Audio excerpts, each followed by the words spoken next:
Harvey's bomb was probably, for me, the biggest event or the biggest bombing case I was ever involved with. As the case developed, we came to know that John Burgess Sr. was the principal person involved in this case, along with his two sons, two other accomplices, and his girlfriend. He needed money. His restaurant business was failing. It was an extortion to get money to save his business.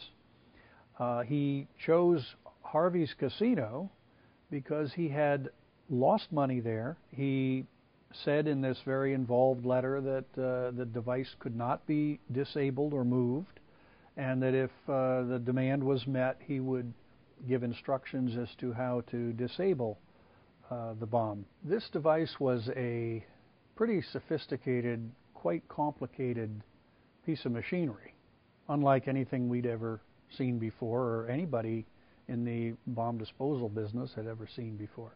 What we know about it afterwards is that it virtually was undefeatable. There were 8 fusing systems, as it turned out. Their timer simply was one of them. The anti-motion switch was another. The float mechanism was another. The device was enclosed in a metal box, and the lid of the box was secured by some flat head screws around the perimeter of the lid. Those screws were attached to wires and contacts so that if they were removed, that would detonate the device. There were layers of rubber and metal on the inside of the metal box so that if an entry was attempted, a drilling or some inspection entry was made, that contact would function the bomb. When I got out there and got the full story, it was reported that somewhere in the middle of the night, these fellas delivered this bomb on a cart or dolly, rolled it into the casino main floor and into an elevator, and took it up to the administrative offices with a cover over it that said IBM, and it was ostensibly a delivery of a piece of office equipment. The group consensus was they would try to create a tool, a shape-charged tool that could disrupt the device, basically cut it in half.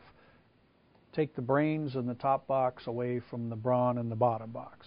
When the device did detonate, as designed, when the attempt was made to render it safe, it exploded as intended, and we had terrific damage in that building. But fortunately, no one was injured because there was time for evacuation. The neighboring casinos weren't necessarily evacuated if they were in a safe area. So the people that were there on holiday and gambling began to make book on when the bomb would go off or if it would go off. I mean, the casinos set up the gambling procedures on this event, and the crowds gathered around it at safe distance, and the device was functioning. And this horrific explosion took place, and the crowds cheered, and there was reveling, and since no one was hurt, it seemed to be a celebration that the tourists kind of enjoyed and took part in. But of course, that was just the beginning of the FBI's work trying to process this scene and gather evidence.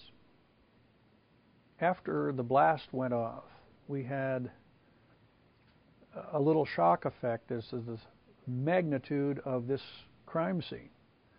Most of the people that we brought to bear to investigate this, myself included, had considerable experience with bombings and post-blast investigations, but nothing of this size.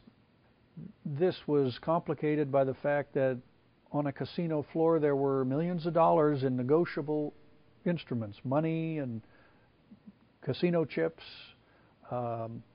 coins in the machines. All of that had to be recovered and considered while we're searching for evidence. the casino operation wanted to open part of the area, part of their gambling area that was not damaged.